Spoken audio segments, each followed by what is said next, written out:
Again. Recording? Okay.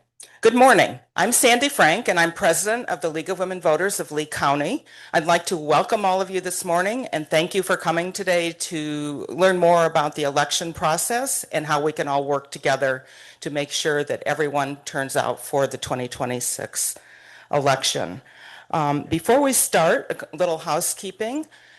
For those of you on Zoom, please stay on mute. And for those in the room, please put your phones on mute. And we will have questions. We'd like you to either put your questions in the chat or on the index cards that are on the tables.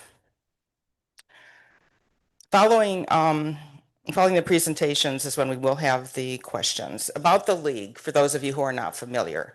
Since 1920, the League of Women Voters has been a nonpartisan grassroots organization working to protect and expand voting rights and ensure that everyone is represented in our democracy.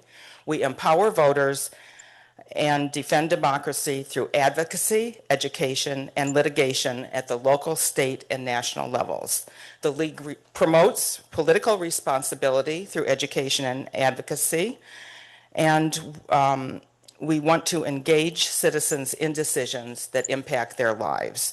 The League does not support political parties or candidates. The League is fully committed to diversity, equity, and inclusion in policy and in practice. In Lee County, we focus on issues such as affordable housing, climate resiliency, environment and natural resources, economic and social justice, quality public education, and access to health care.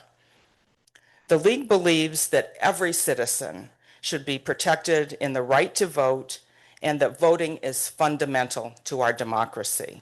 Elected leaders make decisions that affect all of us, our jobs, our housing, our health care, our water, education, disaster preparation and relief, infrastructure, roads, and more. The League is working to ensure that every eligible voter participates in the 2026 elections, and we ask all of you to work with us to make sure that happens. Today, between now and 11 o'clock, we will have updates from the Supervisor of Elections as well as some other resources. So we'll be talking about voter essentials, protection and security, and tools and resources for preparing you for the election. We will adjourn this session at 11, and immediately following, we will have a second session working together, which will be more informal, but talking about some strategies and collaborations that we can have to make sure that voters in Lee County have all the information they need, are registered, and ready to vote. So we would like you to leave here today understanding all aspects of the voting process, the importance of voting, especially in the primary election in Lee County, where many decisions will be made. Know what resources are available to you, and to define your role and have a plan to implement what you would like to do between now and the election.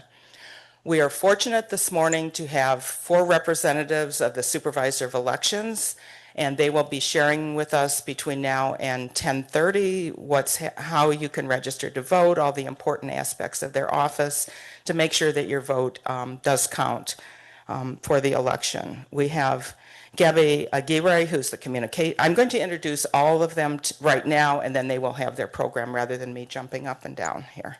Gaby Aguirre, who's the communications director. She has a Bachelor of Arts in Communication from Florida Gulf Coast University and has been a key member of the election office's communication department since 2019. She specializes in media relations and strategic communications, playing a vital role in ensuring voters are informed and confident in the election process.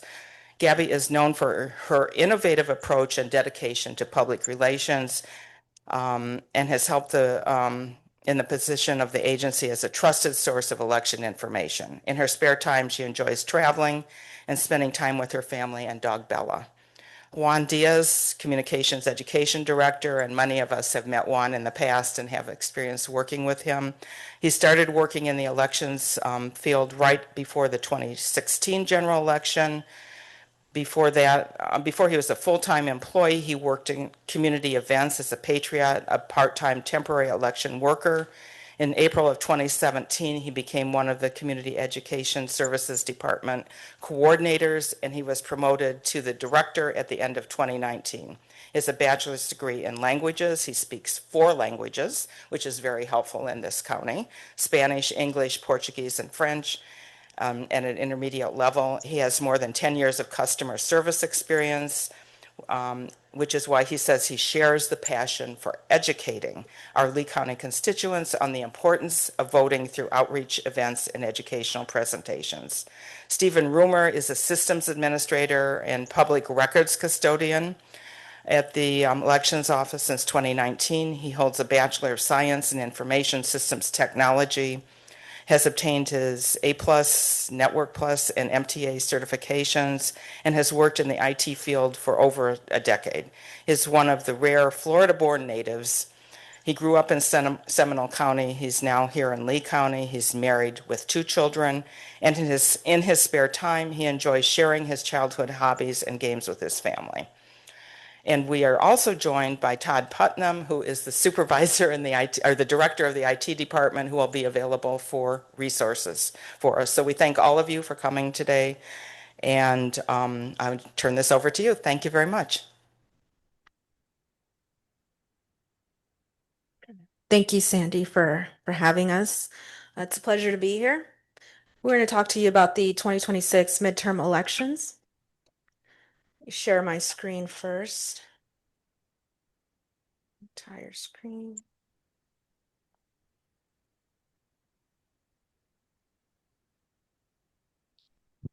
We good? Okay. I'm going to give you a brief overview of our organizational structure, and we'll go into how we're preparing for elections, what we've done to prepare, how you can prepare, and how you can be confident that your vote will count. So we like to say that at the top of our organizational structure, we have the voters of Lee County. And you elect the supervisor of elections. As of right now, we don't have an official supervisor. You may know Tommy Doyle. He retired at the beginning of this year in January after nearly 10 years of being our supervisor. But we are in good hands. We have our Chief Deputy Supervisor of Elections, Bernie Feliciano. She has been with the office for about 38 years, and it's safe to say she knows every single in and out of the elections office and the process.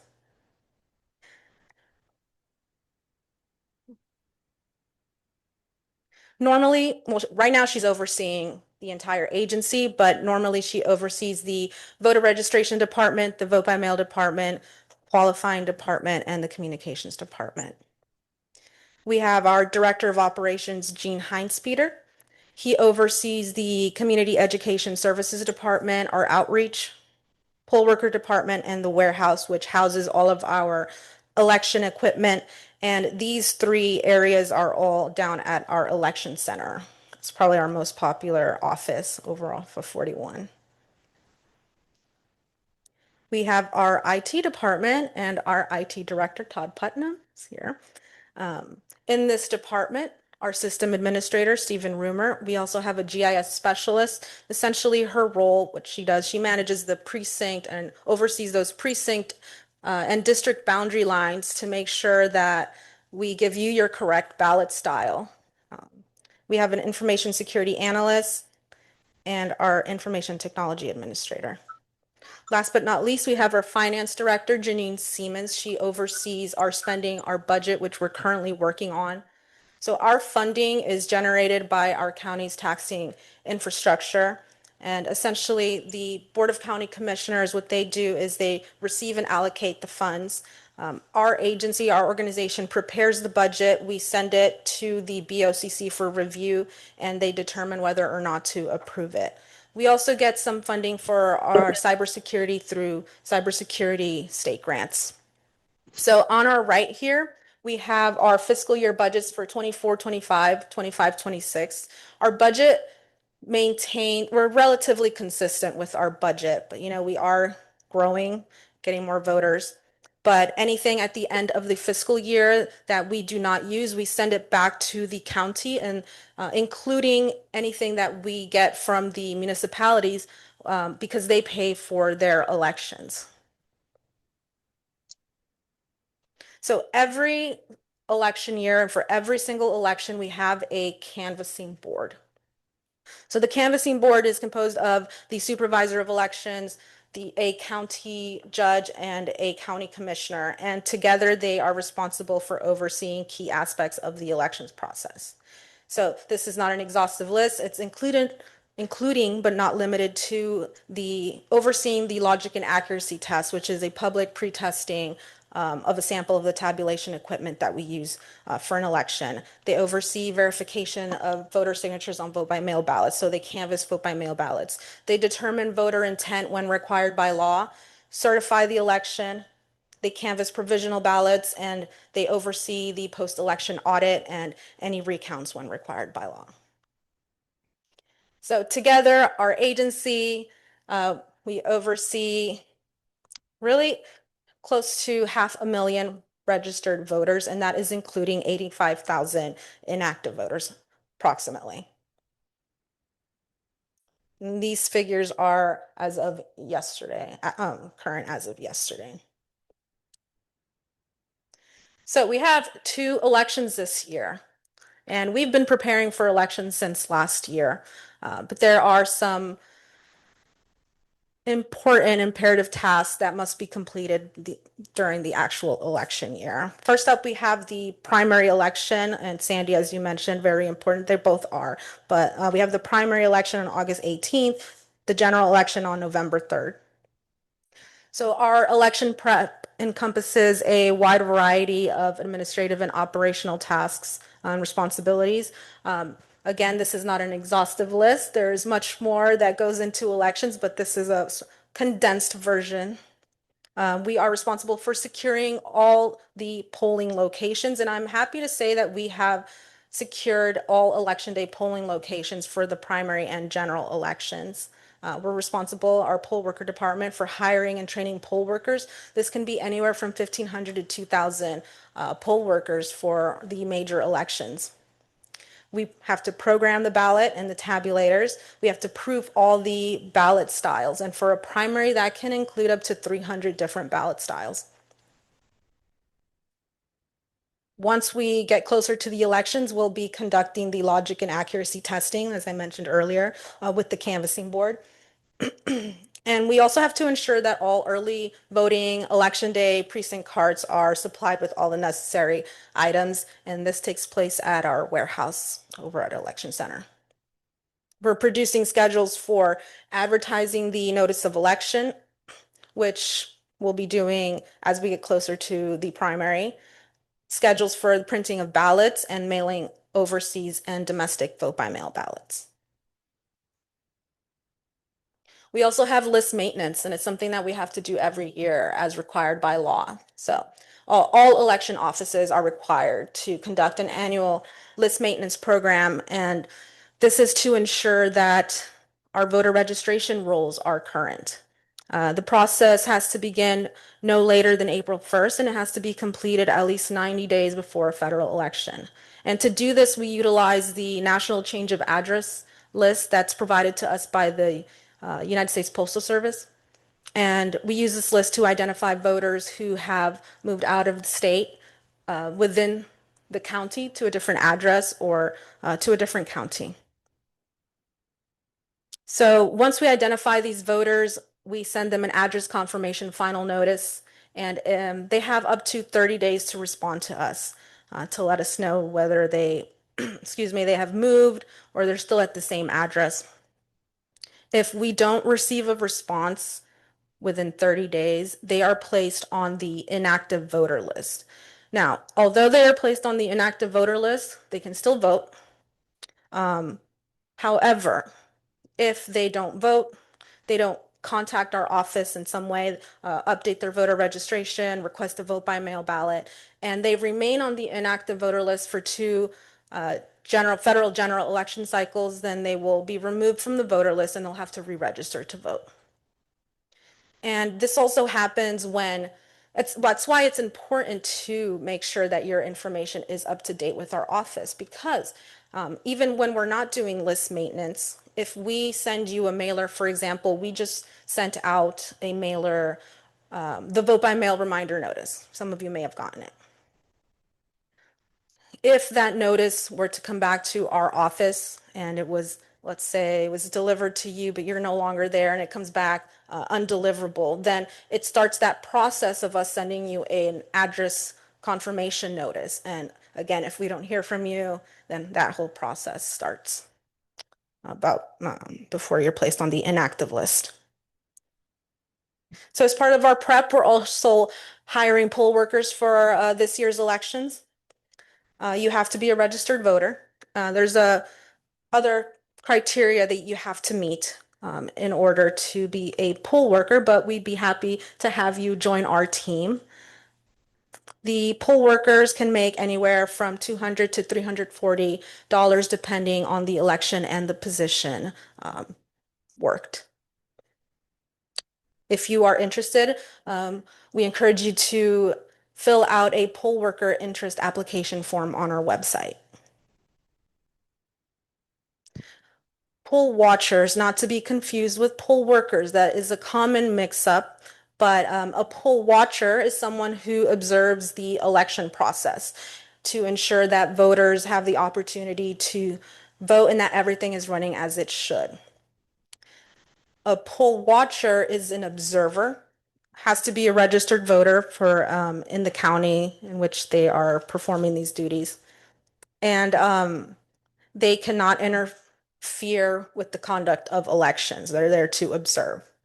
They're recruited by and represent a political party, a candidate, or political committee, but they do not represent our office. What we do is provide these entities with an appropriate identification badge so that they're able to be identified at the polls.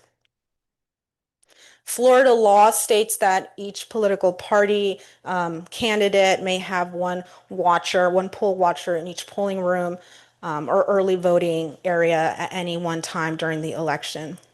Now, if you wish to be a poll watcher for a specific candidate or a political party or political committee, then you have to contact that entity.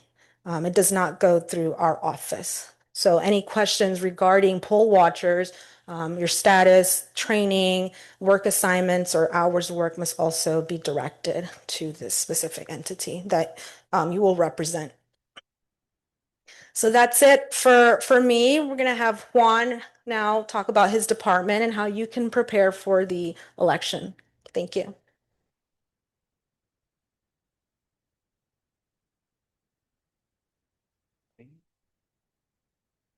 Okay, so I am the Community Education Services Department Director. Basically, I am in charge of reaching out to the community to make sure that people are able to register to vote in the county. We provide voter education presentations. We do equipment demonstration where basically we could do this through mock elections in schools, in different events in the community. For example, right now we are working with the high schools. We're running their student government elections.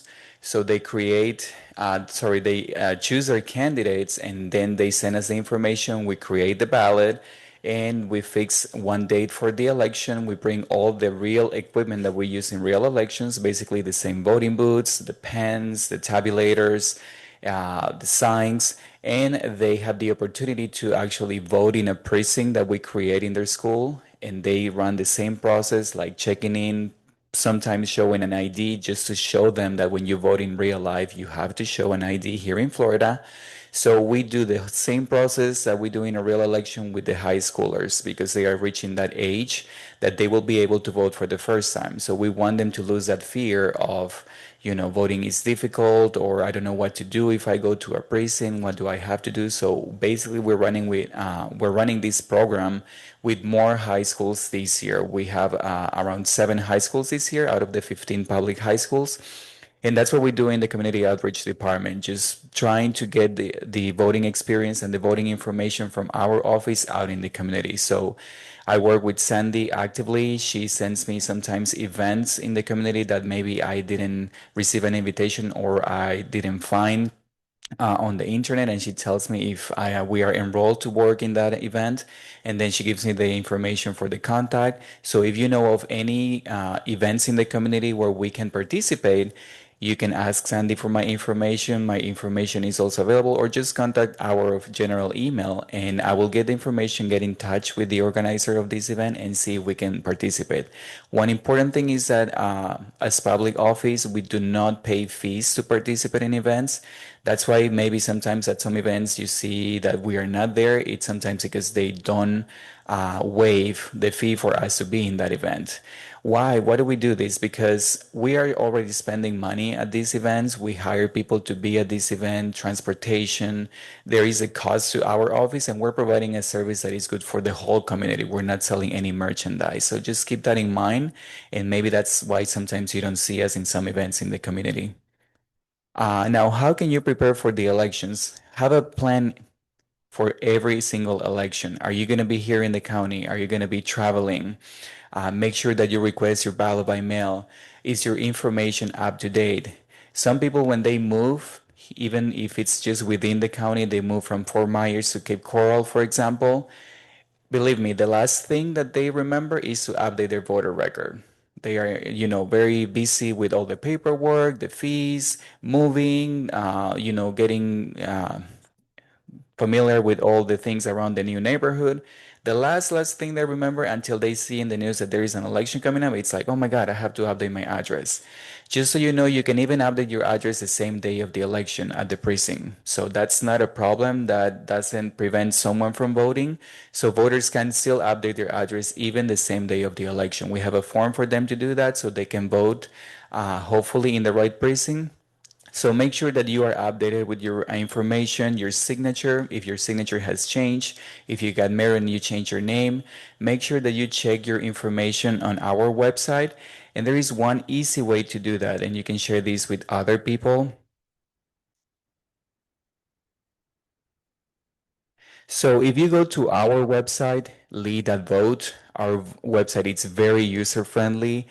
Right here, there is an option that you have that says check my voter record. When you go to check my voter record, you just fill out your name, your last name, your date of birth, and then you can have access to your voting record, the same information that we have in our system. If for some reason when you put all your information on on our website and you don't find your information, it says voter doesn't record doesn't exist or something like that, it might be that you are no longer registered to vote. So you can call our office just to verify this information, and we're going to let you know if you're not registered and what you have to do in order to be registered. If you do this from your phone, it will be a little bit different. You will have this option on the top, but if you scroll down on our website, you will have all of this information that is on the left side. All these tabs will show, on the bottom of your phone. So the layout will be different, but the information will be there. All the information that you need on our website, it's going to be available.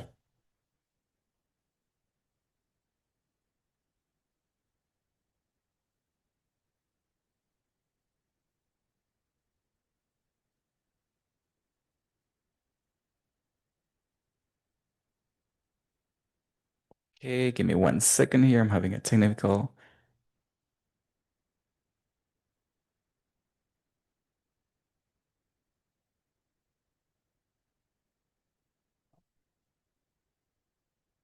Sorry about that. Give me 1 second.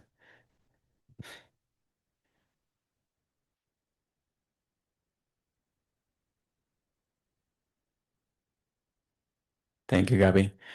So just go to our website, check your information, or the easiest way is call our office. You call our office and we will let you know whatever information you need from your record.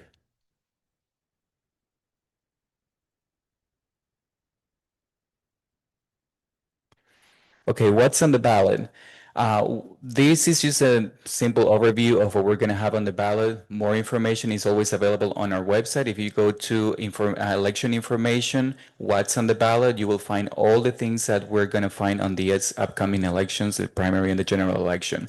At the federal level, we're going to have the United States Senator and United States Representative in Congress. The state level, we're going to vote for the governor, attorney general, chief financial officer, commissioner of agriculture, state attorney, public defender. All of these races that you see here, you can find this information on our website again. Election information, and once you click on that tab, you will have offices to be elected, and you can find all of this information. Qualifying for the local candidates, it's going to be run from June 8th through June 12th. That's when we're going to find out who are going to be the official candidates for these upcoming elections here at the local level. And in the primary election, we do have a referendum for the city of Bonita Springs and also one for the city of Cape Coral. And in the general election, voters will have the opportunity to vote on whether to switch county commissioner voting from at large to a single member commission district. So all of this information, again, it's going to be available on our website, and it's very easy to find it. Now, primary elections. It's very important to know many people that move to Florida from other states that have open primaries, they don't know how closed primaries work. And that's what we do here in Florida. We have closed primaries. I have heard some people in the community even say, oh, if you're not registered with a political party, you cannot vote in the primary election, and that it's totally false. You can still vote in a primary election even if you don't select a party affiliation, because there may be some contests on the ballot that are nonpartisan where all the voters in the county will be able to vote. Or you may have a universal contest. For example, the supervisor of elections in the last 2024 election was on the primary ballot, and there were two candidates running on this for this specific office that they belonged to the same party, and there was no opposition on the other party. So basically, all the voters in the county were able to vote for the supervisor of elections in the primary election, even if they were not registered with any of the parties. So even if you're not selecting a party, you can vote in a primary election. But what I always tell people in the community, when you register with a political party, it gives you the opportunity to vote for more races on the ballot. So you have the ability to vote for more things on the ballot. You can choose maybe a candidate that you want to support specifically from one of the parties.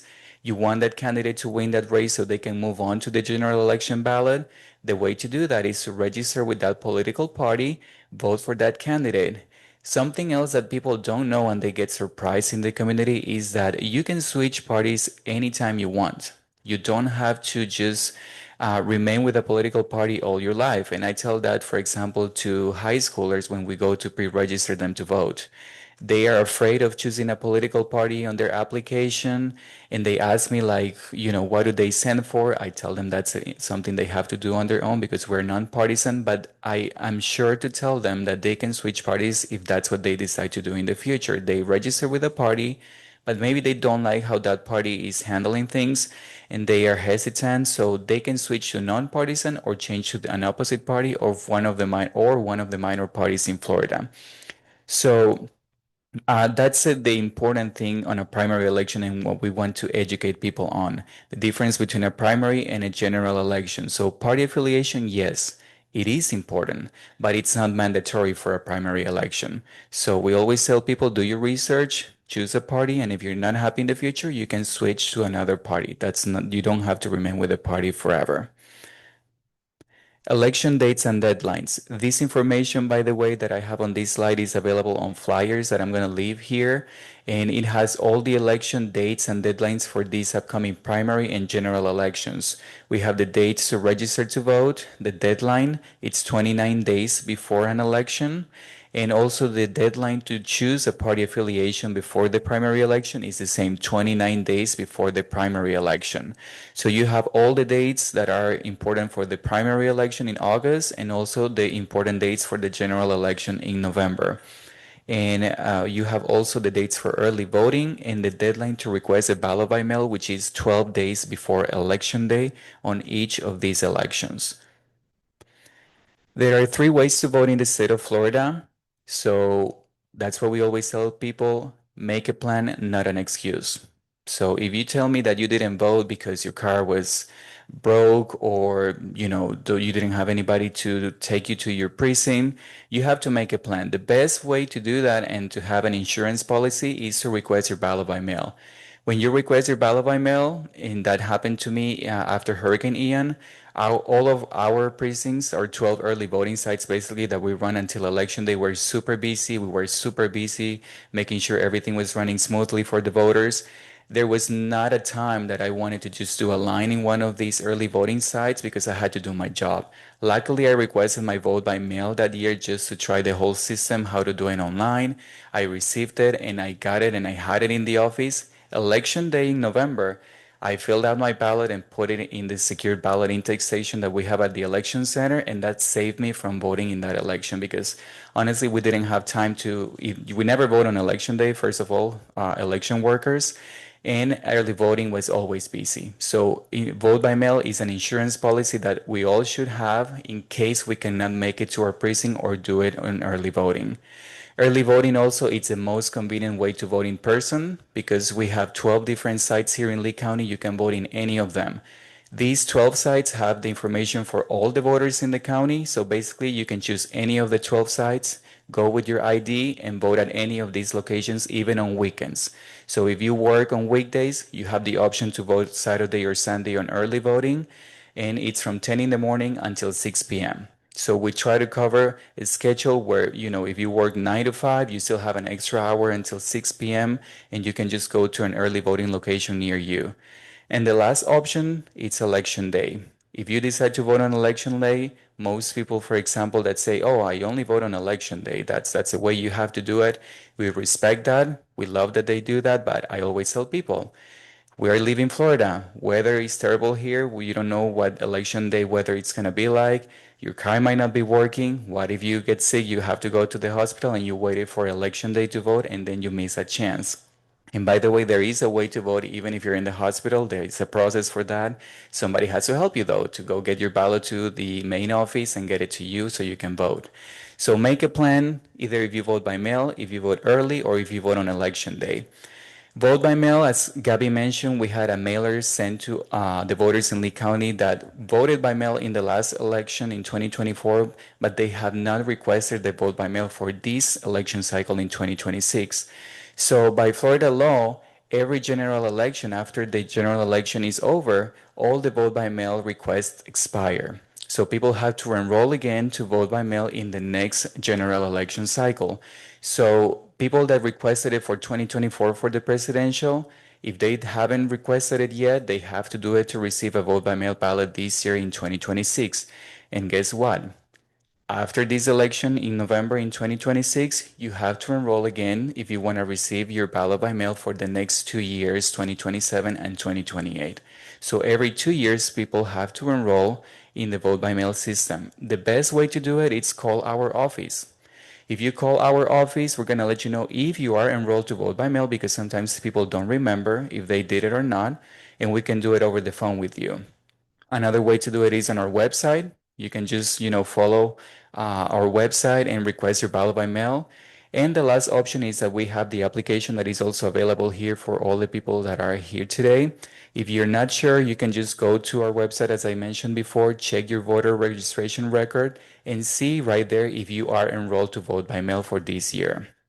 And if you're not, we have the form there, or you can just call our office. I also have some business cards from our office with the number right there on the table. Provisional ballots.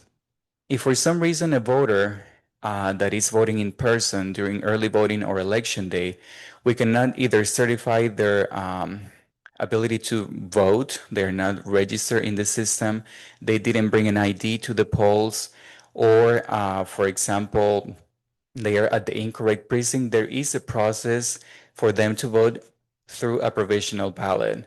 And this has to do with the canvassing board that Gaby mentioned before. And these ballots are voted in a slight different way as a regular ballot from a voter.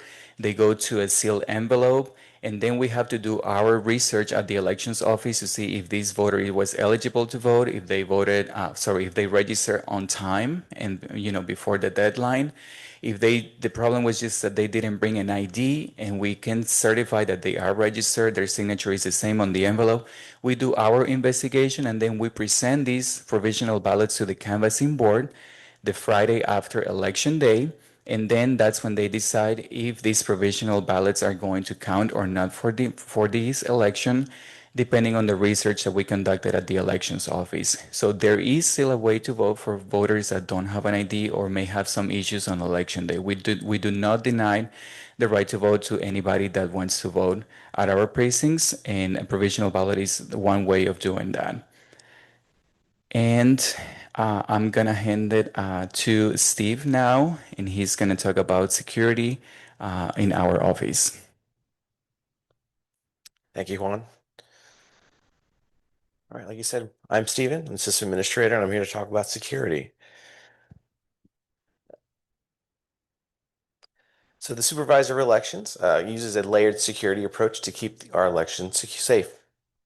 That means there are multiple layers of security working together at every level to keep it safe. Think of it like an onion. We're going to peel back the onion. We're going to go through it all. Our layers are staffing requirements, physical security, network security, election technology security, processes and procedures, local, state, federal partnerships, and a 100% independent audit system. Our staffing requirements.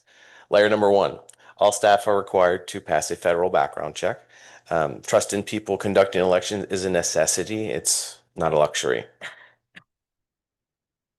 Physical security. Armed guards protect sensitive areas during all federal elections. We have a 24/7 surveillance camera on our tab center and all exits and entryways to sensitive areas. We use multi-factor authentication to gain access to all sensitive areas. That requires both a physical device and a correct passcode to enter. And all multi-factor authentication devices are enabled, disabled by our IT department. Our network security. Administrative and tabulation networks are air-gapped. That means they don't touch each other in this case. Both require an independent login credentials. Both are administered and monitored by our IT department. The Department of Homeland Security conducted our penetration test and gave up after 2 days. They had 7, so that's a successful test. We have a full-time cyber information security officer to monitor our network. He ensures that all software has the most recent security updates, evaluates all software before it gets put on the network, monitors for viruses, malware, spyware, etc. And we have restricted access rights. We have restricted assigned access rights to the network by job necessity. That means if you don't need access to a part of the system, you don't have access to that part of the system. And we have a yearly cybersecurity audit from the state of Florida run by their cyber navigators.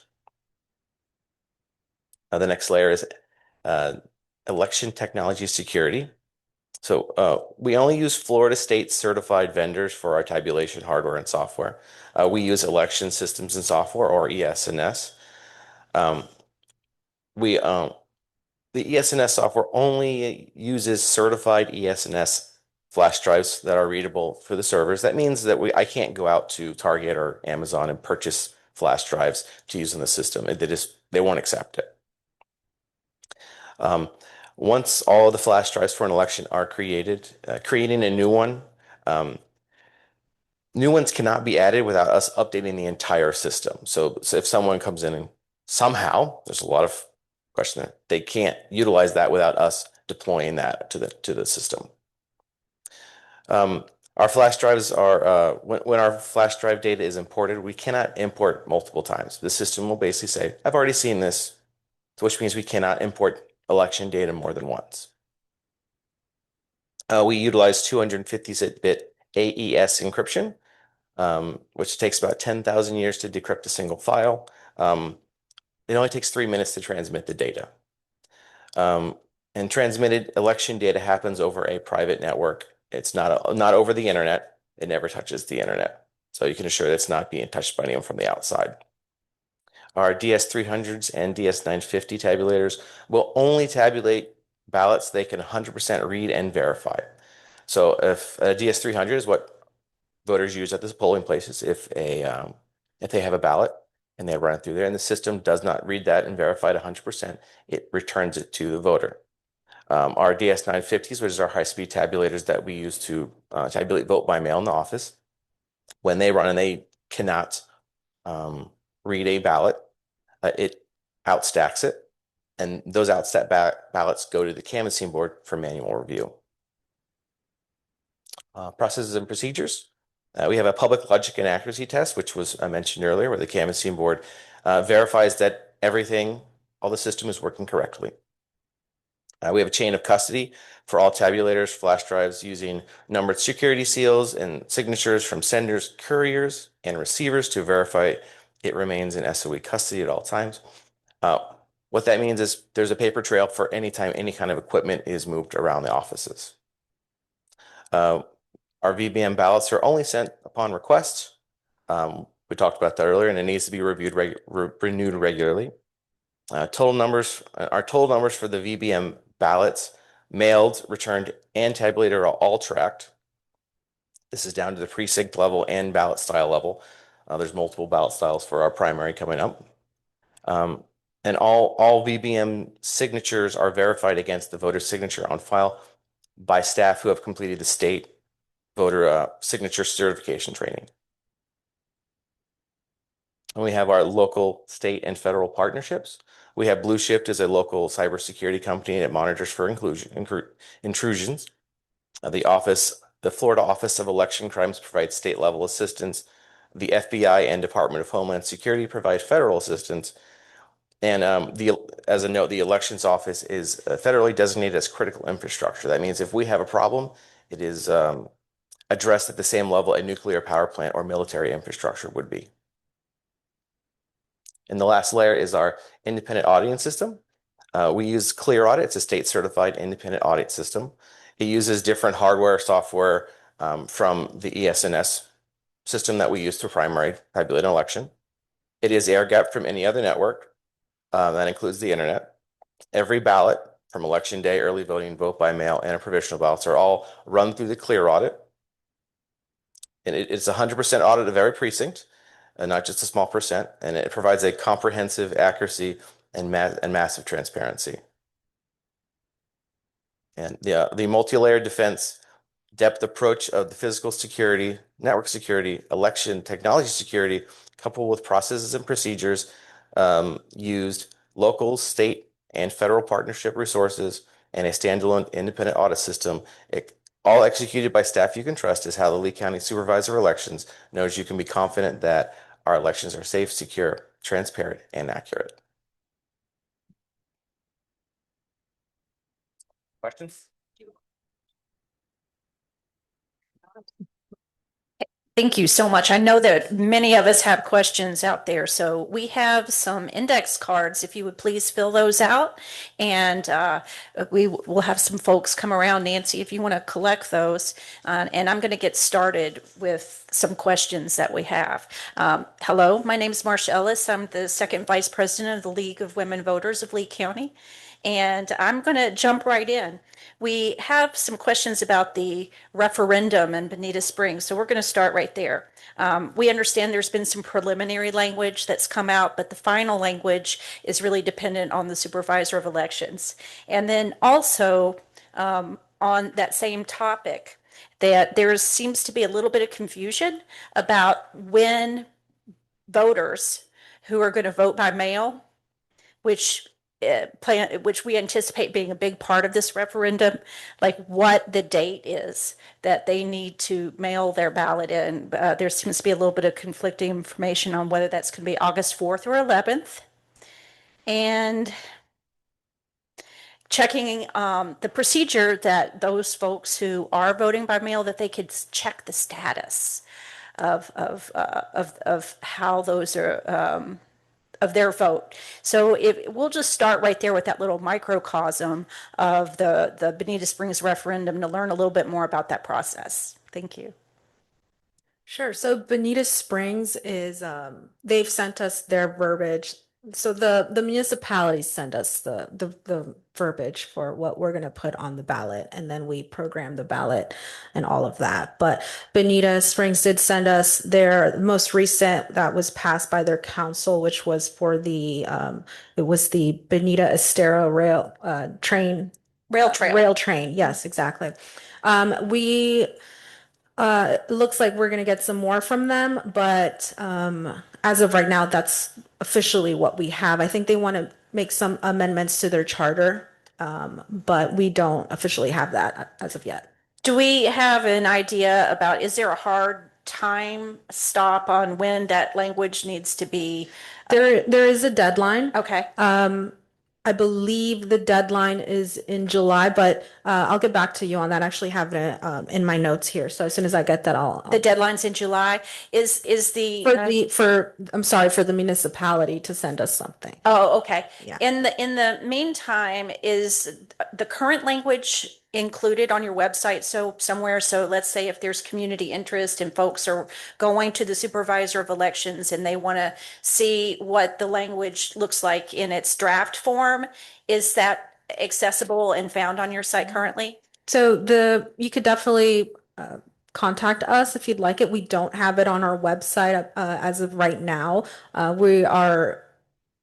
We don't have the ballot as of right now because we have to get through qualifying and all of that. So we'll post our sample ballot. However, I do recommend that you reach out to the municipalities if you have a question, because ultimately they are the ones providing us with that verbiage and that language for the ballot. Right. Well, thank you so much for clearing that up. Oh, okay. You want to clarify for me? Let me come over here and get some more because we have someone from Burt, so why not? So the other part of that question really comes down to the updating of your website on when there are on your website. In some places, it says August 4th is the safe mail-in date. Other places say it's August 11th. So there's those things. And I think it's more about, my name's Deb Orton, by the way. I think it's more about when is the website really, it's early, it's May, right? So it's early. So when will that be updated? For example, my mail-in ballot, I registered for that a month ago. It still says that it doesn't exist for me, but again, I wonder if that's just a matter of updating the website because it's so early. That's kind of my thing. So I updated it a month ago, but it still doesn't say that. That's a great question. Did you request your ballot on our website through a form or on the phone with us? How do you do it? There are three ways. So,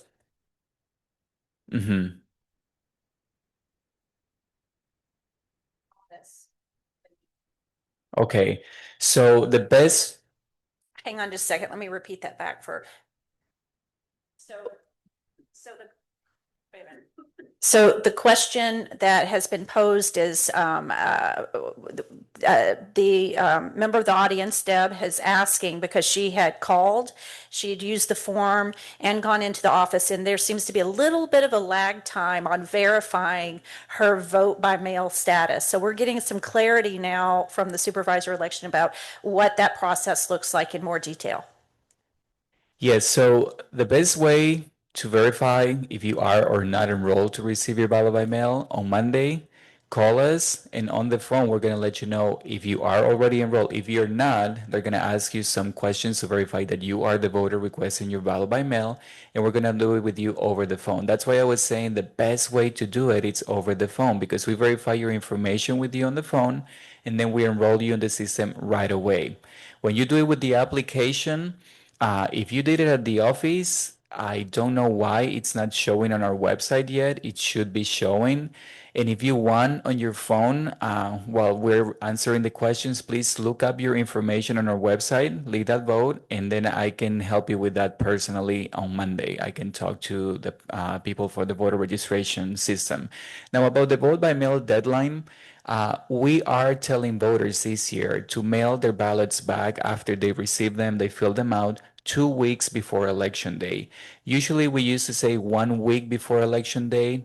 do it 1 week so that way we get it in the office by 7 p.m. on election day. But just to make sure that in case we haven't received it on time, you have the option to request another one. You can go to our main office, for example, and we're going to print it, give it to you right there. You can fill it out there in the main office, give it back to us, and we continue the process in case a postal service doesn't deliver your vote by mail to us, let's say 1 week before election day. So we're advising all voters to mail them back 2 weeks before election day, not 1 week. We're telling them 2 weeks will be the best for us to receive it. And usually the vote by mail ballots are mailed 35 to 40 days before election day to all voters. So first we mail all the overseas and military personnel vote by mail ballots. Then we continue with our domestic voters, mailing them 35 days approximately before election day. And there is a way on our website, same place that I showed you, check my voter record. When you see your information, when the sample ballot is available, which is usually, I would say, I dare to say a month before election day that it's going to be available, you can search in that same window on our website, your voter record, you will see view my sample ballot. So you can view your sample ballot there. You can actually print that sample ballot. You can fill it out as your, cheat sheet. And some people actually bring that cheat sheet to our precincts and they just transfer their answers to the real ballot because they already did their research and they have it somewhere else. So that is allowed by law. You can bring that printed sample ballot to the real precinct and transfer your answers. So as soon as the ballot is finalized, it's going to be available on our website, so people will be able to see the verbiage also for the amendments or referendums, whatever we have on the ballot. They will see it approximately a month before election day, so they can start doing their research. And in that same place, you will see the process of your vote by mail ballot, that it was mailed to you, that we received it, and then that it was counted. You will see it will be highlighted in that same section. All the process or you vote by mail by mail ballot with our office will be also in the same tab that is check my voter record. I do want to clarify for something I said earlier. As you can imagine, there are just several aspects to the elections process. Sometimes it's hard to keep track of everything. But when I mentioned the charter amendments, it's actually for Fort Myers Beach. And the July 6th deadline is for the general election for us to receive that verbiage. So we're still waiting on that, but that's what we will be receiving from the town of Fort Myers Beach, not Bonita Springs.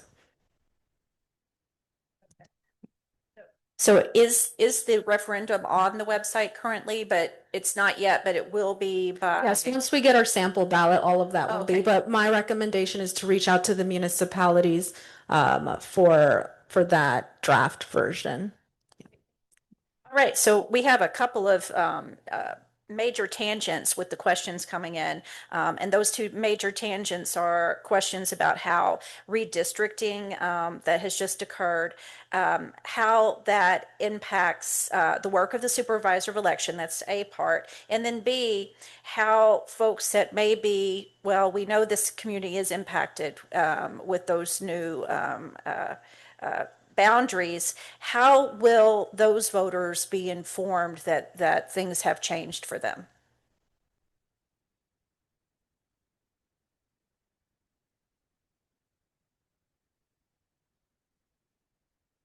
I got my far sign glasses on. When I look at the near stuff, it's all black. So reprogramming the districts and stuff, everything happens at what's known as the map level. So there's a map that actually says where every house is, where it sits on the line, and believe it or not, that map goes down to where the bedroom is on a line. If it comes down to if a house crosses two lines, it's a true story. So where we think the person sleeps at night, that's the district that they're in.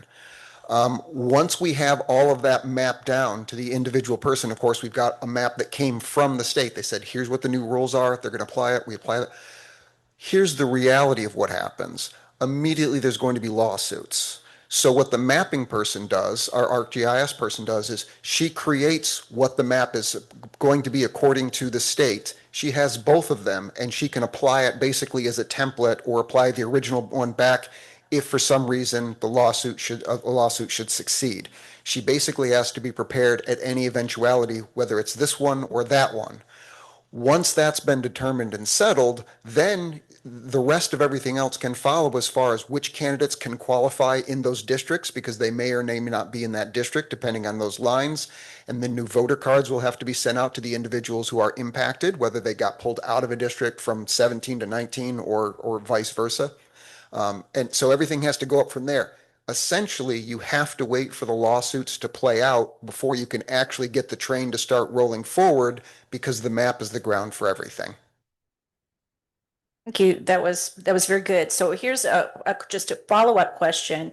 Um, is there extra staffing that is added to this process based on, the uncertainty with the redistricting? Because clearly it sounds like it would demand more resources on behalf of our local supervisor of election to allow for these two scenarios. Does that add extra positions? Is there an extra cost for the taxpayers to implement these changes? So Gabby's going to be passing around a bucket. No, I'm just kidding. So, right. Cash is appreciated. No, don't put it. So the reality is no, fortunately in this instance, it does not. We have one person that's dedicated to that's what they do is mapping all day long. Even when there's not redistricting, there's constantly going to be new CDDs that are being added or removed. So it's a lot of like people think that garbage men only work one day a week. The day that's not the case at all, right? They're working all the time. It's the same thing with the mapping person is Sherilyn Domain. Every day she's going through and she's checking to make sure that all the lines for the CDs are correct. Because really what it boils down to is if you are paying taxes on it, you get to vote on it. That's really what it boils down to. So because she does that full time, and believe me, I just put in the budget money to get her a state-of-the-art system, which she now has. So she has the best technology available. So she's not constrained by technology to do her job at all. And if she needs assistance, we have a company that we got the software from that we can call them up and we could, if necessary, pay them as an independent contractor to assist her in verifying the lines and stuff like that. But generally that only happens when there's a mass redistricting as far as like every 10 years. Thank you. That helps clarify things. And so we did hear, and this was a very good presentation, that it looks like at least for the past two election cycles that about 12 million has been devoted from the budget for supervisor of election service. And it sounds like that there is a mechanism that if not all of that money is spent, let's say, that it would return back to the county. So the question that someone has posed here is, where do those funds go? Would those go to the general fund? And where could that information be accessed for citizens who may want to see, how that particular budget item has played out over the past few election cycles?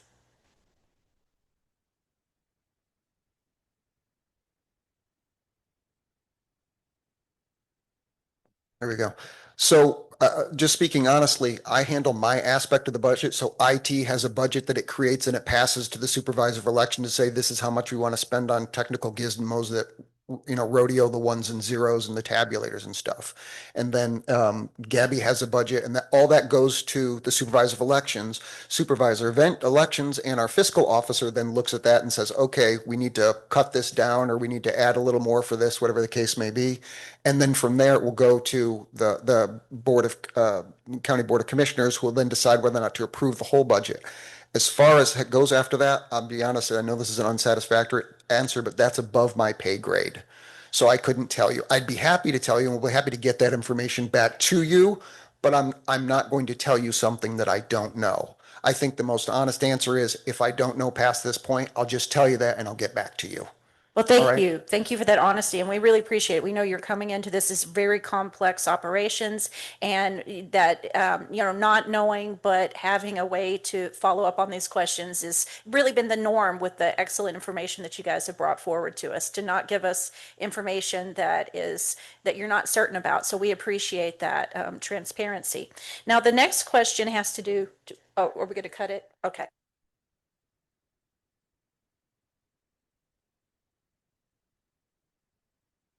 Thank you, Marcia, and thank you, panel from the Supervisor of Elections Office. We really appreciate all the information you've given us. I hope you will stay at least till 11. We do have a speaker coming on at 10:30 via Zoom, so then we have time for more questions later. A couple things I'd just like to emphasize that were said during this presentation. Prepare to vote, request your vote by mail. Get your ballots in by election day. It doesn't matter what day you mail it, it matters what day it gets to the supervisor of elections. They cannot be counted after election day. So it's very important that you plan accordingly. And I would like to just remind everyone that in the primary election, as was mentioned, there are nonpartisan elections that everyone will get to vote on. But I'd like to mention what it looks like. We don't know for sure because we don't have the qualified candidates. But it's very likely that you'll have an opportunity to vote on school board members, and some of those may be decided in the election. Cape Coral council members and mayor, those may be decided in the primary election, and maybe some other offices, including county judges and perhaps a universal primary or two. So it will be very important in selecting elected officials for the next year. So we do have a speaker who will be on Zoom, Taylor Ashley, who is the Florida State Director of VoterRiders, which is the nation's leading nonpartisan organization dedicated to voter identification, education, and assistance. Taylor has nearly a decade of experience building civic engagement programs across Florida. She leads ID outreach and education, legislative advocacy, voter ID training, and direct assistance efforts to ensure every eligible voter has the documents they need to participate in our democracy. And voter identification is becoming increasingly more important, so Taylor will give us some information on how voters can get their appropriate documentation. Thank you, Taylor, for joining us today. Absolutely. Could I share the screen so you'll have some slides to look at? Can't hear you. What do we need to do up here? Just a minute. It might just Are be you the muted? current ones need to be taken down. Okay, we need to do something with the mic in the room, I think.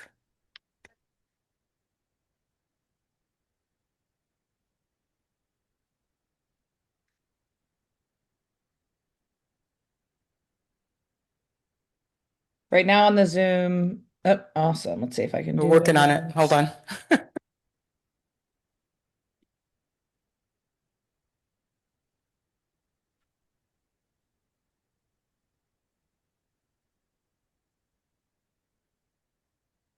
Awesome. Do you all see it says it's a voter ID laws in Florida?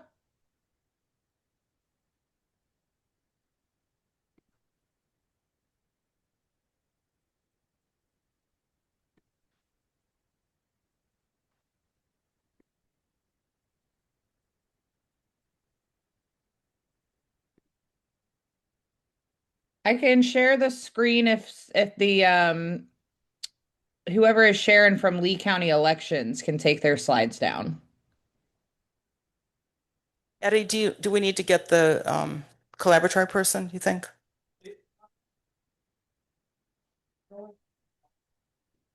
It's showing she's unmuted. Yeah, Can you y'all turn hear up your me? volume? Hello?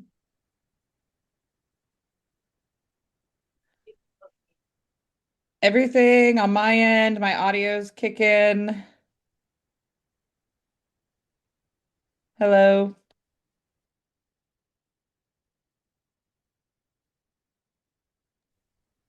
Can you hear me now? Yeah, they can hear in the Zoom. So while Sandy is working, while we're working this out, I'm just going to go ahead and follow up with another question with you guys, if you're okay with that, while we're working out this technical problem. And so the question that we have is about petitions. Folks have noticed that they're not quite sure, let's say they sign a petition and they're having a hard time, that we don't know whether or not their petitions have been accepted. So one of the questions has to do with, is there a way when you check your voter information to show whether or not in your voter history, to show whether or not that your petitions were accepted. And then there's also an issue with if you have a protected address, if you're protected by occupation or your address has been concealed for whatever reason. That having your petition counted in that. So it seems like that there are some issues with coordination about the petitions that members of the public are concerned with today. Thanks. As far as petitions, we are required to send out after the last, I believe it was House Bill 1205. We're required to send out a letter to a voter who submitted a petition or signed a petition, and we verified it. And if it was verified, we are required to send you a letter telling you that we received it. If you feel that this is not your signature, if you didn't sign this petition, then you have to contact the Office of Election and Crime Security, not our office, but we are the entity required. Since we are verifying petitions, we are required by law to send you this letter. So if you sign one and it's verified, then you would receive a letter from our office. And if you have I'm sorry? So Gabby, is this from the last election cycle? Is this like, or last legislative session? Is that when this came into effect, this new law? House Bill 1205 was from, can we get a clarification on that? Yes. Hang on just a second. Can y'all hear me now? Hello? The people that are in the public database are registered voters. There are people with protected addresses, such as judges, child protective service workers, law enforcement, people in the address confidentiality program that are not in the public database. And I have been told that the process is somebody gets those, they look in the public database. If it's not in there, all others are rejected. And there, even if you write all over it, I'm not in the public database, check with Tommy Doyle. It's in a vault in his office.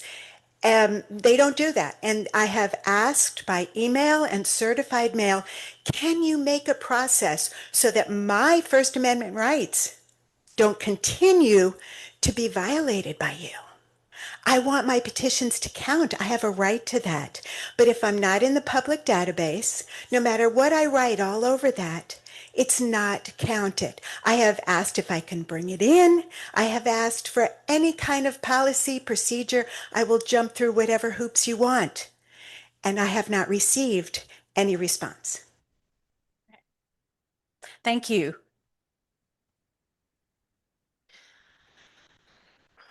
When it comes to petitions, we have a dedicated department for that, and we do have a dedicated department for that. And I'm sorry that you've gone through the process. I'm not sure who you spoke to specifically. I will make sure that I get that information for you. I will contact our petition supervisor, the one who's currently working on that.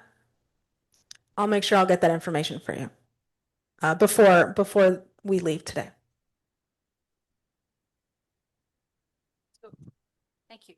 And we understand that petitions can be particularly testy, right? And a lot is changing. So we appreciate you looking into the information and bringing some clarity to the issue. Now we're going to go to our speaker from VoterRiders. Thank you. Awesome. Can y'all hear me in the room? It sounds like folks on Zoom can hear me.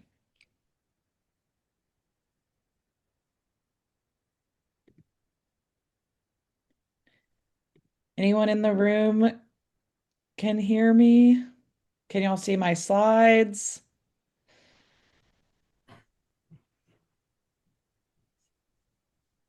Hello?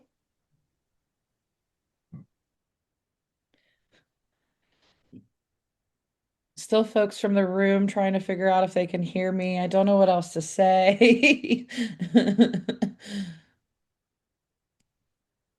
Awesome. Thank y'all for letting me know on Zoom that y'all can hear me.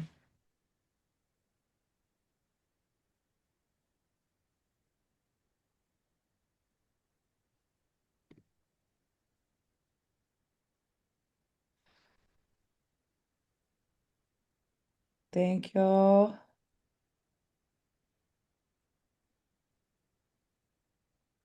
think somebody hopefully is working on it in the room. And the Zoom room, can y'all see my slides? It's a white screen that says Florida voter ID laws. Perfect.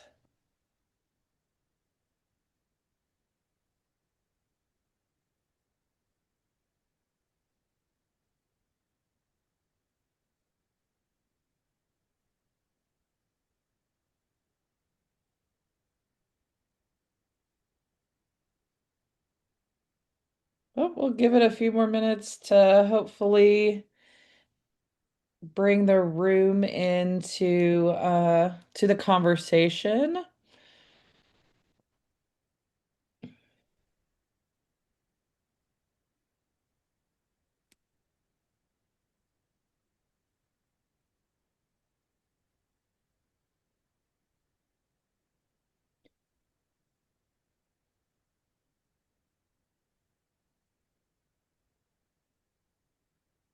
Okay, while we're trying to, I'm sorry, Taylor. What, can you hear me? Yeah. Mm-hmm. Oh, okay. Ask another question? Well, that's what I was Yeah. Yep, wondering, but can it looks hear- like they might be close. Well, while they're doing that. One more question. Yeah, while we're doing that, so we did have some other questions about, let me go to my stack here.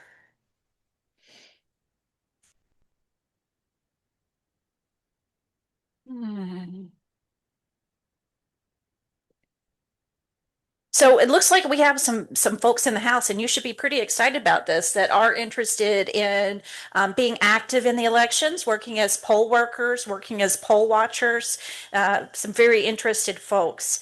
And so someone is asking, how long is the certification training for matching the signatures? They've got some questions about that.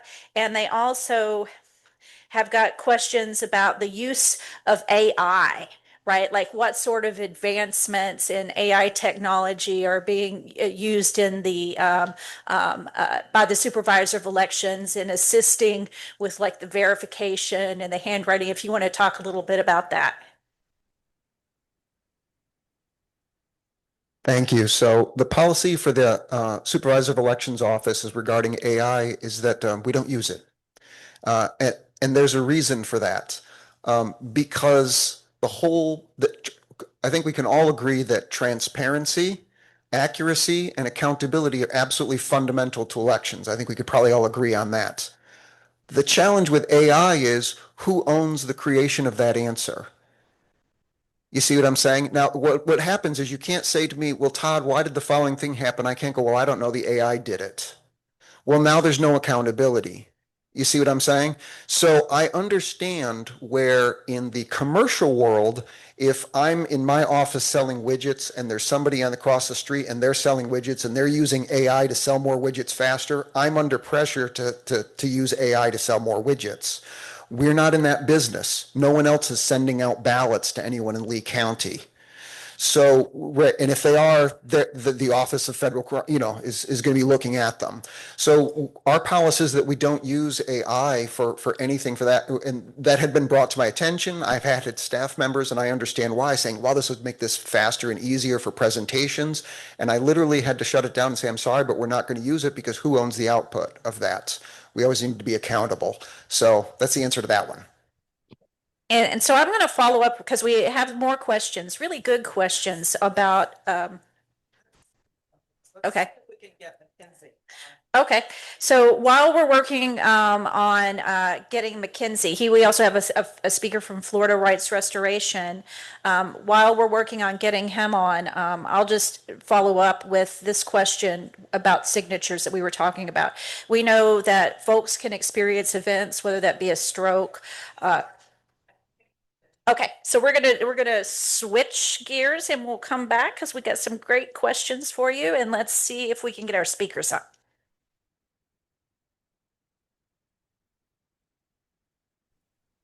Can you all hear me if I use my cell phone in the room? I heard you without the cell phone, before the cell phone as well, so I'm not sure. I think it's something with a connection in the main room. So try speaking once, if you can talk and see if they hear you. This is Marquis. Mic check, mic check. Can we Could you hear? guys hear me? No. Tell them he's talking, you can see the mic, it's picking him up, but it's, however, it's connected or not connected in here, just not sure.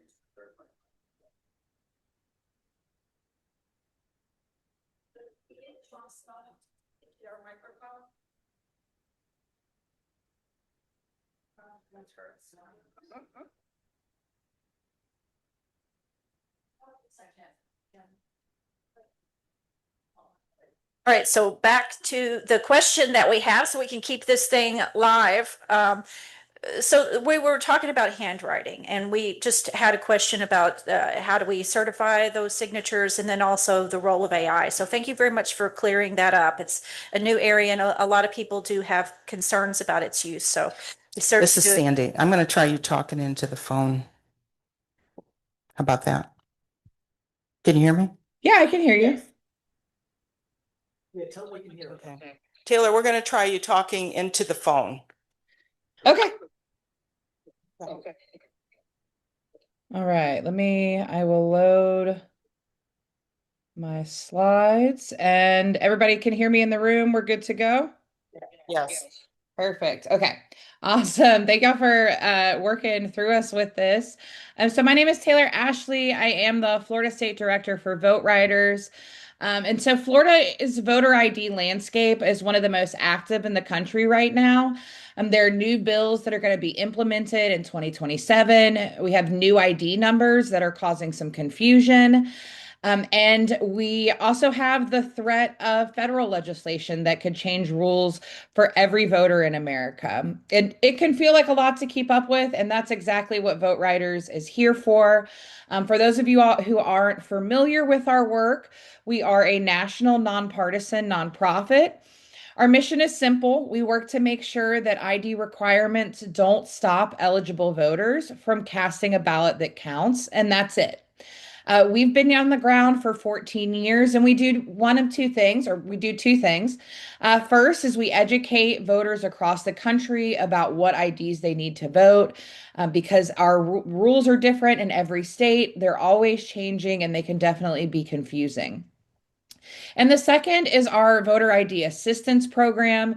And this is where our direct service work lives. We help people figure out what documents they need, navigate the systems to get them, schedule appointments, provide transportation, and we cover all of the costs. Whatever the barrier is to someone getting their ID, we work to remove it.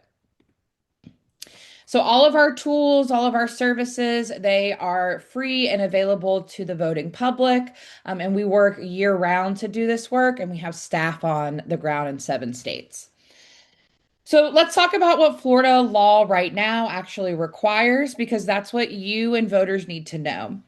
So in Florida, you need to show an unexpired photo ID with a signature to vote a regular ballot. That's in person. So we have 12 different options. This includes our U.S. passport, Florida driver's license, Florida state ID card. It also includes things like a student ID, an employee issue ID issued by the government, a veteran's health ID, a concealed weapons license, or even a debit and credit card. Now, some of these IDs might not have both of those aspects of a photo and a signature on it. For instance, like a student ID card may just have the photo. And individuals can use their debit or credit card to pair those two documents together to show their signature and photo and present those to be able to vote in person. So there is one specific Florida update that I want to make sure everybody knows about for this year. So starting in July of 2024, Florida began issuing new ID numbers on their driver's license and state ID cards. So this has affected anyone who has renewed or replaced their license since July of 2024, if you did it in person or online. The new number includes 4 more additional random digits, and it was brought upon from legislation for a security upgrade. But what this means practically in Florida elections is that our elections offices still have voters' old ID numbers on file. So if a voter uses their new ID number to request a vote by mail ballot or sign a petition, it may not match their record, their voter registration record. In this case, someone just needs to either call their supervisor of elections office and update that number or update their ID number by re-registering or updating their voter registration form. And you can do that online or on a paper form. So just to kind of table set for this next section, I wanted to take a moment to share about our research and talk about the scale of what we're actually dealing with, because sometimes it's hard to wrap our head around. So 34.5 million people in this country are affected by restrictive voter ID laws. So that's not just a niche problem, that is a massive part of our electorate. About 20% of Americans don't have a driver's license. And when we dig into why, it's not because they don't want one. It's because of the cost, bureaucracy, the barriers that it takes to navigate the systems. And one of the pieces of our research that always really sticks to me is that more than half of voters in states with photo ID requirements don't know what ID they need to bring with them so that they can vote. There's also this. So citizens of color are almost 4 times more likely than white citizens to not have a current government issue photo ID. So these laws don't land equally. They are magnifying inequalities that already exist. So this map is a really important map for us at VoteRiders to track voter ID laws. We know that voter ID laws are not new, but we have seen a significant acceleration over the last 5 years. So since 2020 election, 21 states have added new or restrictive voter ID laws. So we know this isn't a trend, this is a massive wave. And what that means for things on the ground is that it's constant change. The rules that applied last election may not be the rules for today, and they aren't going to be the rules in 2027 for Florida voters. Voters who have voted for years without problems may suddenly find themselves confused or turned away. So I do want to get into a little bit about what is changing for Florida with HB 991. First, it's really important to ground us in that nothing is changing for voters in 2026. We are voting as normal. If we're requesting our vote by mail ballots, if we're voting in person, we're showing that photo ID with a signature on it from the list that I showed previously. Also recognizing that there's been lawsuits that have filed for this, and there is a long time between now and the implementation date of January 1st that still has to go through rulemaking. So there's some things that we still don't know about this process. But some of the things that we do know is that HB 991 is going to introduce a requirement that voters have proof of citizenship on file with the state. So this is typically going to be done through the Department of Highway Safety, Motor and Vehicles, our DMV database, or another database. This is what's often referred to as back-end proof of citizenship. So instead of showing documents when you register, the state will be checking records behind the scenes. If they don't find proof of citizenship on file, voters may be notified and given a limited window, around 30 days, to provide documentation like a birth certificate or passport. So we know that's going to be a big shift from the way things that are currently working. So we also know that there are specific groups that may likely be more impacted. For instance, older folks or people that were born at home and were never issued a birth certificate, documents that may have clerical errors on it. We also know that our students, especially out-of-state students who may not have transitioned their ID to a Florida ID yet, may come into an issue with this. and new citizens who may have been naturalized or become new citizens who haven't updated their ID with their current citizenship paperwork. People who have changed their names, including married women or divorced women and transgender voters, they might need to provide additional documentations to show the trail or proof of those name changes as well. But again, there's still a lot in the implementation process and how folks will provide these documents for name changes that are still to be determined when it comes to how to supply them or which documents folks are going to be looking for. One thing to note with this bill is it's not just someone who is checking documentary proof of citizenship at registration or when you update. This is going to be an ongoing list maintenance. So any voter that is currently registered is going to need to have that proof of citizenship on file starting January 1st of 2027.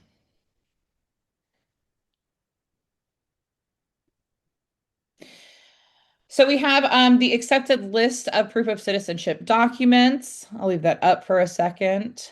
One of the things that to note, and it's on our next slide, is that eventually in 2027, a current Florida ID or driver's license that indicates a citizenship on it will be an accepted document.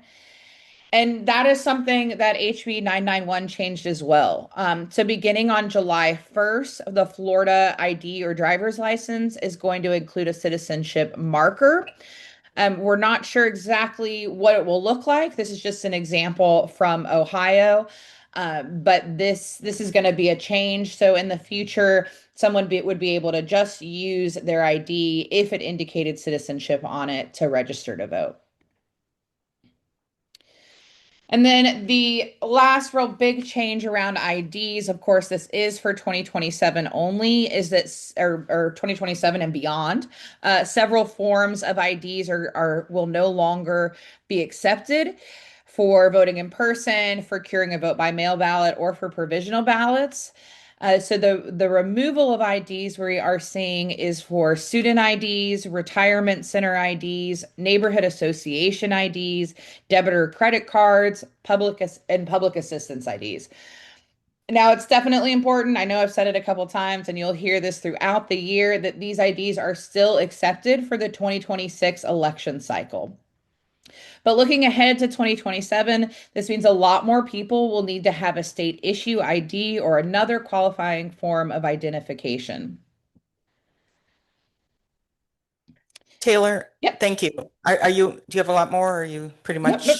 I guess my last thing to share, Okay, go we have ahead. our voter ID info cards that are great for tabling and give all of this information, and they are free online at VoteRiders cards. And I'll leave my contact information up if anybody has any questions. Thank you very much. I apologize for the difficulty we had with technical. And now I'd like to ask everyone's indulgence. If you can give me 10 to 15 more minutes, I think we can get through the whole program. If you have to leave, I understand that. But we do have another speaker, and I think we still have some more questions. So I appreciate Taylor. And by the way, we passed out your cards here, and there's a QR code for contacting you, and I know that you will be available. As you mentioned, your cards are available, and you do have speakers available for other events. Is that correct? Thank you. Okay, our final speaker is Marquis McKenzie from the Florida Rights Restoration Coalition. I'm going to let him introduce himself, and I'm hoping that we are able to hear him. Thank you. Marquis. Did you guys hear me?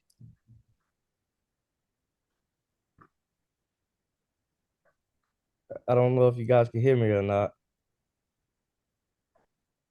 Marquis, we don't know if you're talking, but we cannot hear you. I will try to call you, and we can do the same thing. We can.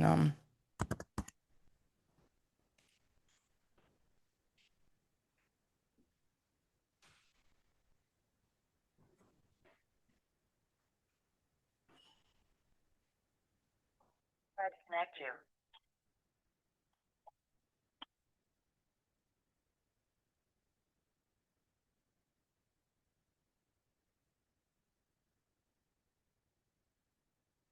We can't hear you.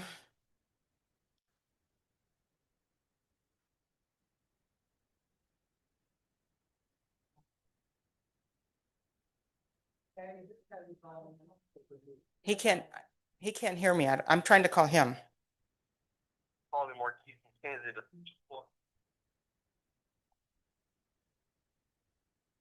Please hold while I try to connect you.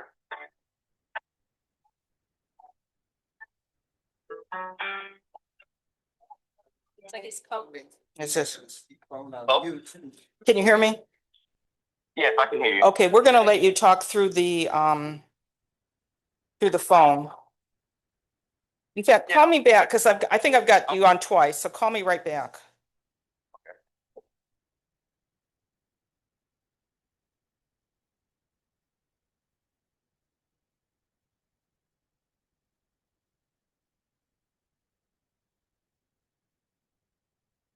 Thank you very much. So go ahead. I'm sorry for the problems here. We can No, hear. no problem. Yeah. Okay, good. I was on this, but I was on this Zoom, but I was speaking. I guess I was having the same problem that Taylor was having as well. Okay, can everyone hear? Can you speak a little louder? Everybody can hear me? Okay. Go ahead. Thank you. First of all, I really want to appreciate you guys for giving us the opportunity to be a part of this well-needed continuous conversation as it relates to our community and people being able to have eligibility to vote and people just knowing their rights. With that being said, I am Marquis McKenzie. I am the Senior Manager of Membership and Engagement for the Florida Rights Restoration Coalition. At the age of 15, I got took out of the juvenile system and I got charged as an adult, and I lost my voting rights before I even had them. And so I come to this work with lived experience of someone who knows how it feels to technically be discriminated against and who have lost their voting rights. Because of Amendment 4, I was able to get my voting rights back. Prior to Amendment 4 in 2018, if you had a felony conviction, you lost all of your rights for life. And so passing Amendment 4 was something very, very important because you had over 1.4 million people in Florida who had a felony conviction who couldn't vote. And so now Amendment 4 allows those individuals to actually be re-engaged. Why that is important, statistics shows us that if you give someone the opportunity to be a part of democracy, it's a higher chance that they would not go out and commit another crime. And I think that speaks volumes because we want to make sure that our communities are safe at all times.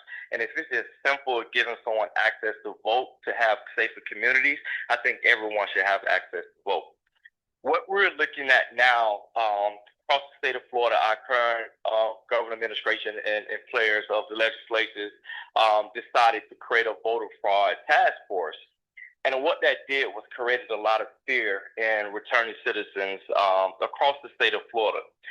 Individuals who had felony murder charges, individuals who had felony sex offense charges, and even some individuals who still owed outstanding fines and fees will be seen to begin to get arrested. Now, the problem with that is that the state never notified those individuals that they couldn't vote. A lot of those individuals were already given voter registration cards. That showed us that it was some type of flaw in the system. And so what our organization did was file a lawsuit against the state of Florida, pretty much asking the state of Florida to hold more accountability when it comes down to giving or returning citizens the red light or the green light when it comes down to voter eligibility. What that process is called is the advisory opinion. One of the things that we're using the advisory opinion is to stop returning citizens from being prosecuted.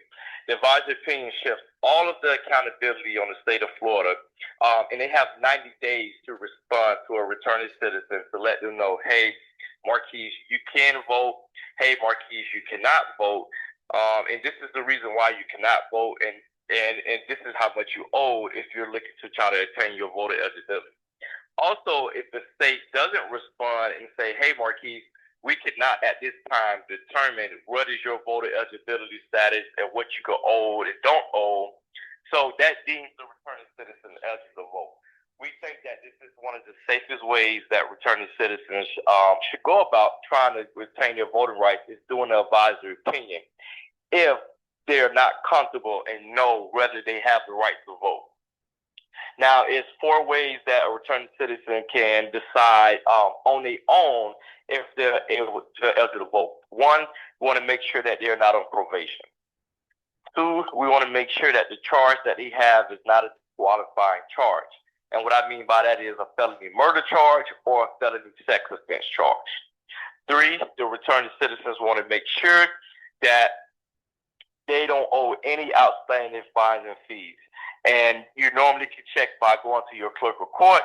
But if you need assistance with that, our organization is here to stand in the gap to make sure that returning citizens know exactly what to do to determine their outstanding fines and fees. Then 4, returning citizens just want to make sure that they are not incarcerated and have not went through all those standards to make sure that they're eligible to vote.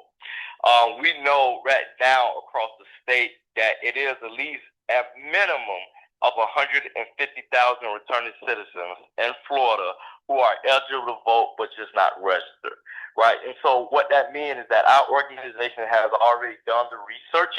We already checked all of the boxes, and we know that in certain counties across the state of Florida, many returning citizens are eligible to vote but just need to be engaged around voter eligibility and voter registration. Now, our organization do not do voter registration, but we do voter engagement. And so what that looks like, we can show up in any county across the state with the data that we have and able to target returning citizens and just say, hey, this is Florida Rights Restoration Coalition. You may be eligible to vote, and this is why we believe that. And with that information, we leave it up to the returning citizens to decide to vote. I know we've been having multiple conversations with multiple chapters of the League of Women Voters across the state of Florida on how do we partner with you guys to actually be able to target these communities where returning citizens may not just have that information, or they just not feel comfortable to actually go ahead and make that step in that decision to go out and vote. And so our organization also, when we come across returning citizens who owe felony fines and fees, now, the way that Amendment 4 is wrote, we have an opportunity to actually go in and get those returning citizen fines and fees converted over to community service hours. Why that is important, once Amendment 4 passed, we did a lot of research, and statistics shows us that the state of Florida clerk of courts throughout the entire state is only collecting 3% of felony fines and fees as it relates to returning citizens. That showed us 2 things.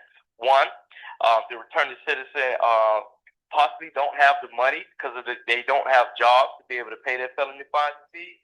Or 2, it's not a priority, right? And so them going to the courthouse and say, hey, I'm going to give you my money for me to pay off my fines and fees, it's not a priority because it may not be necessarily affecting their everyday life. And so whereas we've seen that it was an issue, or a returning citizen shouldn't have to make the decision whether to take care of their household or to actually go out pay off their felony fines and fees. And then also sometimes being held accountable. Sometimes returning citizens may get another charge or may get violated on probation if they don't pay that felony fines and fees.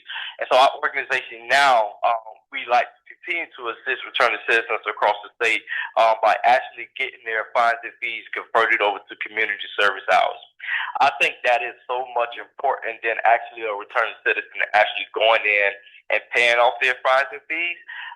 When you get it converted to community service hours, it not only take over the financial barrier to a returning citizen, it actually give a returning citizen an opportunity to get re-engaged back into their community and learn more about things in the community that not only impact them, but also it shifts the narratives that when someone committed a crime, they paid their time, they are productive citizens, and by doing community service hours, it gives other people in the community the opportunity to engage with returning citizens and get to know them better. Because whether we believe it or not, right, returning citizens are going to come back into the community, and I think the best thing that we can do as a community, as a collectively, is make sure that they have an opportunity to thrive, so our communities continue to stay safe.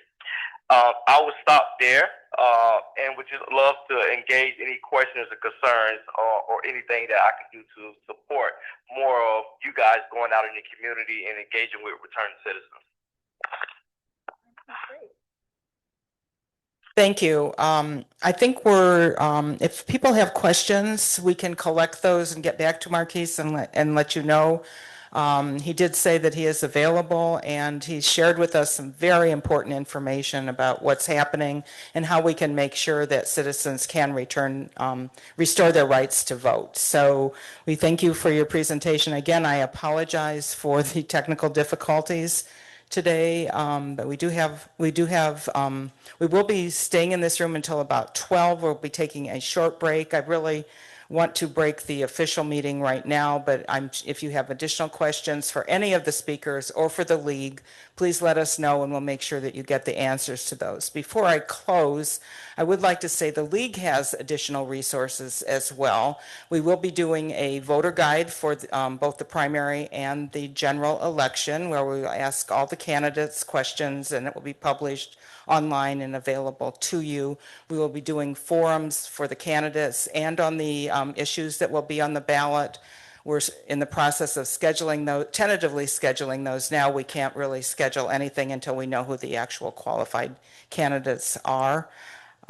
We are co-sponsoring, as you probably saw earlier, an event on legislative debrief on May 16th and a water summit on September 19th. So those dates are firm. You can get that information on the league website along with other issues information. So I'm sorry to cut this so short because I know that there are other questions, but I thank all of you for your participation. The speakers have been fabulous, those on Zoom as well as from the Supervisor of Elections Office, and thank you for your patience. We're going to take about a 5-minute break, convene back here for those of you who want to talk in more depth about what we can do to make a difference getting the vote out for the election. So thank you very much.